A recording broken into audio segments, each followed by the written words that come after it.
अस्सलामुअलैकुम वरहमतुल्लाहि वबरकातुहू। आप देख रहे हैं मेरा यूट्यूब चैनल और मैं हूं गुलाम नबी मद्दी। आज 15 जुलाई 2022 है और आज दिन है जुमअतुल मुबारक का।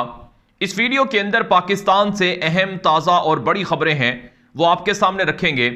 सबसे पहले बात करेंगे पाकिस्तान से आने वाली एक अफसोसनाक खबर के हवाले से। पाकिस्तान के मारूफ सहाफ़ी हैं, मारूफ एंकर पर्सन हैं और सोशल मीडिया पर उनके फॉलोअर्स की तादाद लाखों में है। 30 लाख से ज़ायद उनके यूट्यूब पर सिर्फ जो फॉलोअर्स हैं, सब्सक्राइबर हैं, वो मौजूद हैं और इसी तरह से 30 लाख के करीब उनके ट्विटर पर फॉलोअर्स हैं और इतनी ही तादाद में उनको फेसबुक पर भी लोग फॉलो करते हैं। पाकिस्तान के मारूफ सहाफ़ी एंकर इमरान रियाज खान, उनको कुछ अरसा पहले गिरफ्तार किया गया था। उन पर पाकिस्तान भर के अंदर जाली FIR कटवाई गई थी, यानी झूठे मुकद्दिमात बनाए गए थे।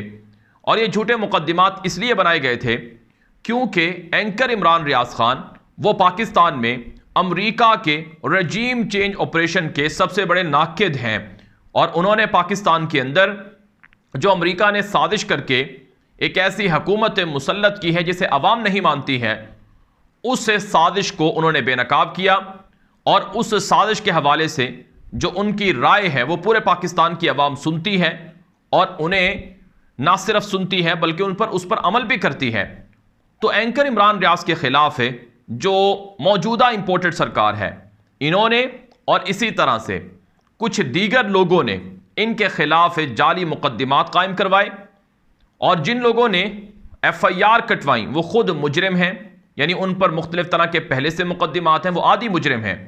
और कुछ लोग ऐसे भी हैं जिन पर दबाव डाला गया कि आप एंकर इमरान रियाज के खिलाफ मुकद्दिमा दर्ज करवाएं। चुनांचे चकवाल के अंदर देखा गया कि जिस मुद्दई ने एंकर इमरान रियाज के खिलाफ मुकद्दिमा दर्ज करवाया उसने ना सिर्फ माफ़ी मांगी बल्कि अपना मुकद्दिमा भी वापस लिया और कहा कि मुझे बड़ा दुख हुआ है कि आप जैसे मुहिब्बे वतन पाकिस्तानी के खिलाफ मैं इस्तेमाल हुआ। नाज़रीन किराम, एंकर इमरान रियाज जब गिरफ्तार थे ईद उल अज़हा से पहले, उनको जेल के अंदर जो चीज़ें दी गईं कहा जाता है कि उसके अंदर जहर था। आज एंकर इमरान रियाज ने अपने ट्विटर अकाउंट पर लिखा और इसी तरह से उनके वकील ने भी लिखा कि एंकर इमरान रियाज की रिहाई के बाद से तबीयत बिगड़ रही है और वो अपनी तबीयत के हवाले से तशवीश में भी हैं। और इस हवाले से उन्होंने डॉक्टर से, खुद एंकर इमरान रियाज का बयान भी सामने आ चुका है, उन्होंने यूट्यूब पर वीलॉग के अंदर भी बात कही है कि मुझे अपनी तबीयत के अंदर चेंजिंग महसूस हुई। मैंने जब डॉक्टर से रुजू किया तो डॉक्टर्स का मशवरा यह था कि इस तरह का खदशा मौजूद है जहर का, लिहाजा मुझे कुछ टेस्ट लिख कर दिए गए कि मैं वो टेस्ट करवाऊं और इसी मकसद के लिए मैं दुबई जा रहा था कि मुझे एयरपोर्ट पर जाने नहीं दिया गया। रात गए उनको एयरपोर्ट पर रोक लिया गया और दुबई जाने नहीं दिया गया। इस हवाले से उनके वकील ने कहा कि अगर उनकी तबीयत को कुछ हुआ तो फिर इसकी जिम्मेदार मौजूदा सरकार होगी और इसका फिर इंतकाम पाकिस्तान की अवाम लेगी। नाज़रीन किराम, ये बड़े अफसोसनाक बात है कि पाकिस्तान के अंदर एक तो अमेरिका के जो गुलाम हैं वो हुकूमत में आ गए हैं। अमेरिका की साजिश के ज़रिए से बनने वाली हुकूमत इंतहा दर्जे की फॉशिज़म पर उतर आई है। ये लोगों को हिरासा करती है, लोगों को डराती है, यानी अगर कोई अपनी राय का इजहार करे तो उसे भी मार देती है, उसे जेल में डलवा देती है। और अब तो मौजूदा हुकूमत के जो वज़ीर दाखिला हैं वो कह चुके हैं कि हम लोगों के पासपोर्ट, लोगों के ID कार्ड भी ब्लॉक कर देंगे। नाज़रीन किराम, इमरान खान अपनी तकरीरों के अंदर बारहा ये बात कहते रहे हैं कि जो DG FIA थे साबिक के डॉक्टर रिजवान, जिन्होंने शहबाज शरीफ के जो करप्शन के केसेस हैं उन पर तहकीकात की, उनको जहर दिया गया है। इमरान खान कहते हैं कि एक ऐसा स्लो पॉइजन होता है, एक ऐसा जहर होता है जो आहिस्ता आहिस्ता काम करता है और उसके बाद फिर हार्ट अटैक हो जाता है। और इसके ज़रिए से जो FIA के कुछ अफसरान थे उनके साथ ये सलूक किया गया। और फिर जो मकसूद चपड़ासी जो UAE के अंदर फोत हुआ, जो कि एक वाज़े जिंदा गवाह था शहबाज शरीफ के खिलाफ, उसको भी हार्ट अटैक हुआ। पाकिस्तान के अंदर जितने भी लोग शहबाज शरीफ या शरीफ ख़ानदान की करप्शन से जुड़े थे उनको हार्ट अटैक होता रहा।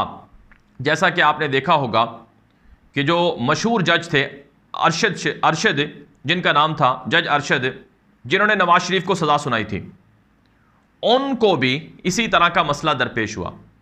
तो इस वजह से पाकिस्तान के अंदर अब ये खदशात ज़ोर पकड़ रहे हैं कि माजी के अंदर मुखालिफिन को एक्सीडेंट में मरवा दिया जाता था, माजी के अंदर मुखालिफिन को फायरिंग करके कत्ल करवा दिया जाता था, ये किसी इंसिडेंट में मार दिया जाता था। लेकिन अब ये नई तकनीक आई है कि जिसके ज़रिए से जहर दिया जाता है। नाज़रीन किराम, पाकिस्तान के एक और सहाफ़ी हैं जिनका ताल्लुक़ कराची से है, तारिक मतीन उनका नाम है। उन्होंने भी अपने वीलॉग के अंदर एक बात कही है कि जब से एंकर इमरान रियाज रिहा हुए हैं, एक मुबैना शख्स वो एंकर इमरान रियाज की सेहत के हवाले से उनके दोस्तों से जो सर्कल में थे उनसे पूछताछ करता रहा है कि एंकर इमरान रियाज की तबीयत कैसी है। तो इससे खदशात मज़ीद बढ़ रहे हैं। तो अब एंकर इमरान रियाज ने कहा है कि अल्लाह ताला मुझ पर अपना करम करेगा और इंशाअल्लाह मुझे कुछ नहीं होगा, लेकिन बहरहाल ये खदशात मौजूद हैं और अभी वो अपने टेस्ट वगैरह करवा रहे हैं। पाकिस्तान के अंदर सोशल मीडिया पर इस खबर के सामने आने के बाद बड़ा ज़बरदस्त किस्म का रद्द-ए-अमल आ रहा है कि मुखालिफिन के ख़िलाफ़ इस कदर घनौनी हरकतें क्यों करवाई जा रही हैं। जब आपने जुर्म किया है तो आप अपने जुर्म को कबूल करें, और अगर आपने अमरीकी साजिश के अंदर शामिल होकर अमरीकियों को पाकिस्तान की आवाम को ग़ुलाम बनाने का एक तरह से मौका मिला है तो उसको कबूल करें और जो आपने गलती की है उसे सुधारें। यह पाकिस्तान की आवाम का मुतालबा है। बहरहाल नाज़रीन किराम, अब बात कर लेते हैं पाकिस्तान से कुछ दीगर ख़बरों की। एक और ख़बर जो सामने आ रही है वो सिंध से है, कराची से भी सामने आई है ये ख़बर। सिंध के अंदर लिसानी बुनियादों पर झगड़े फसादात शुरू करवा दिए गए हैं। आज से 10 साल पहले कराची के बारे में दुनिया भर के अंदर ये रिपोर्टें होती थीं कि रोज़ाना कराची में 200-300 लोग मर जाते हैं, उनको फायरिंग के ज़रिए से उनकी बोरीबंद लाशें बरामद होती हैं।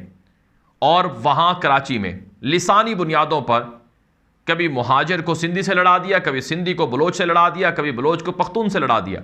ये इख्तिलाफात कराची में माजी के अंदर होते रहे हैं और अब एक मरतबा फिर सिंध के अंदर इसी तरह के इख्तिलाफात शुरू करवा दिए गए हैं। ये इख्तिलाफात नहीं है बल्कि ये फितना है, फसाद है जो लिसानी बुनियादों पर शुरू करवाया गया है और इसके पीछे खुफिया ताकतें हैं जो अपने मकासद हासिल करना चाहती हैं। अब सिंध के अंदर एक सिंधी शख्स बिलाल काका गालिबन उसका नाम है, वो कत्ल हो गया। इल्ज़ाम जो सिंध के अंदर रहने वाले पश्तून हैं या पख्तून हैं उन पर लग गया और जो पख्तून हैं उनके होटलों पर, उनकी दुकानों पर और जहाँ जहाँ वो नज़र आते हैं उन पर अटैक शुरू हो गए और इसी तरह से उन्होंने भी रद्द-ए-अमल में अटैक शुरू कर दिए। और कल तो कराची के अंदर सोहराब गोट में एक इसी तरह का इंसिडेंट सामने आया कि वहाँ फसाद हुआ। सवाल यह है कि पाकिस्तान को लिसानी बुनियादों पर कौन मुंतशिर करना चाहता है। माजी में आपने देखा पाकिस्तान के अंदर फ़िरका वारियत बहुत हुई, बहुत ज़्यादा फ़िरका वारियत हुई। फ़िरका वारियत के नाम पर बड़े बड़े लोग कत्ल हो गए और सियासी बुनियादों पर भी लोगों को कत्ल किया जाता रहा। और अब लिसानी बुनियादों पर पाकिस्तान को तकसीम करने की साजिश है। यह साजिश दरअसल पाकिस्तान को तोड़ने की है और हम आज से 5 महीने पहले जब अमेरिका साजिश कर रहा था हम यही कहते थे कि अमेरिका पाकिस्तान को तोड़ना चाहता है। वो सिर्फ इमरान खान को हटाना नहीं चाहता है या इंपोर्टेड सरकार को लाना नहीं चाहता है, बल्कि वो पाकिस्तान को तोड़ना चाहता है। चुनाचे आज इसकी बू हमें नज़र आ रही है। अगर इस आग को ना बुझाया गया तो पूरा पाकिस्तान जल जाएगा और इसकी जद में जो घर आएंगे वो भी नहीं बचेंगे। एक और ख़बर नाज़रीन किराम जो अफसोसनाक है वो बलूचिस्तान से सामने आई है कि पाकिस्तान की फ़ौज के एक अफसर कर्नल लईक जिनका नाम था, उन्हें अगवा के बाद शहीद कर दिया गया है। कर्नल लईक को बलूचिस्तान में अगवा किया गया और बलूचिस्तान की जो इंतहा पसंद दहशतगर्द तंजीम है BLA, उनकी जानिब से गोली मारकर शहीद कर दिया गया। उनके एक कज़न को ताहाल जो रिपोर्ट है कि वो अगवा हैं और पाकिस्तान की फ़ौज की जानिब से बताया गया है कि जो कर्नल लईक हैं इनको रिहा करवाने के लिए ऑपरेशन किया गया और दहशतगर्दों को घेरा गया। उस दौरान उन्होंने गोली मारी और कर्नल लईक शहीद हो गए और दहशतगर्द भी पाक फ़ौज के ऑपरेशन में मारे गए हैं और कुछ दहशतगर्द भाग गए हैं जिनकी तलाश जारी है। नाज़रीन किराम, बलूचिस्तान के अंदर वक्फे वक्फे से दहशतगर्दों के हमले बढ़ रहे हैं और ये हमले जब से रजीम चेंज ऑपरेशन हुआ है उसके बाद से और तेज़ हो गए हैं। उनको मौका मिल गया है। भारत पहले ही पाकिस्तान के सूबा बलूचिस्तान को आज़ाद करने की बातें करता रहा है। अमेरिका के जो हुकूमत के लोग थे, सेनेटर्स थे, कांग्रेस के मेंबरान थे, वो ये बातें उनकी पार्लियामेंट में करते रहे हैं कि बलूचिस्तान को अलहदा किया जाए। और अब पाकिस्तान को तोड़ने के लिए सिंध में फसादात हैं, बलूचिस्तान में पाक फौज पर हमले हैं, और केपी के अंदर जो इंतहा पसंद टीटीपी है वो हमले करती है। तो ये पाकिस्तान को तकसीम करने की तरफ एक बहुत बड़ी भयानक साजिश है जिसे रोकना पड़ेगा। नाज़रीन किराम, आखिर में एक और ख़बर मैं आपके सामने रखता हूँ जिससे आपको इम्पोर्टेड सरकार की जो असल हकीकत है वो मालूम हो जाएगी। शहबाज शरीफ जो इम्पोर्टेड सरकार का सरबराह है, इसने कल रात खिताब किया, और जो खिताब किया उसके अंदर ना पाकिस्तान का झंडा था, ना ही कायद आज़म मोहम्मद अली जिन्नाह की तस्वीर थी। हालांकि जो पाकिस्तान का वज़ीर आज़म होता है वो पाकिस्तान के झंडों के साथ कौम से खिताब करता है। इससे ये बात वाज़ेह होती है कि इन लोगों के यहाँ पाकिस्तान की जो अखलाकियात हैं, रिवायात हैं, उनकी कोई अहमियत नहीं है। और जो खिताब के अंदर है ये कहा गया कि हमने IMF से मुआहिदा कर लिया है, अल्लाह का शुक्र है। ये लोग पहले कहते थे कि IMF से मुआहिदा करना ये बहुत बड़ा जुर्म है। ये इमरान खान को बुरा भला कहते थे कि IMF के हाथों स्टेट बैंक बेच दिए हैं, और जब IMF इनसे मुआहिदा नहीं कर रहा था तो इल्ज़ाम इमरान खान पर लगाते थे कि इमरान खान ने ऐसा IMF के साथ सलूक किया है कि IMF हमसे नाराज़ हो गया है। और महंगाई जब ये कर रहे थे तो इल्ज़ाम इमरान खान पर था कि उनके मुआहिदों की वजह से ये महंगाई हुई है। अब रात को 18 रुपये पेट्रोल सस्ता किया है, ये सिर्फ ज़िमनी इलेक्शन जीतने के लिए किया है। आप देखेंगे 15 दिन के बाद यही पेट्रोल 20 रुपये 30 रुपये महंगा हो जाएगा, और आलमी मार्केट में पेट्रोल $90 $95 तक आ चुका है। इमरान खान के दौर में 120 130 डॉलर पर बैरल था, तो उस मौके पर जो पेट्रोल की कीमत थी वो 150 रुपये थी, और अभी इन्होंने 100 रुपये बढ़ाया है और उसमें से 18 रुपये सिर्फ कम किए हैं। और आप देखेंगे कि आने वाले दिनों में मज़ीद पेट्रोल महंगा करेंगे। तो ये इनका असल आईना है, ये इनका असल चेहरा है। इनके नज़दीक पाकिस्तान की आवाम कीड़े मकोड़े हैं, उनको कुचल दो, मार दो, जो मर्जी करो, और पाकिस्तान को लूट कर खाओ, पैसा बनाओ, बाहर जायदादें खड़ी करो, कंपनियां बनाओ, आपको कोई नहीं पूछेगा। जब मुश्किल आएगी आप पाकिस्तान से भाग जाओ।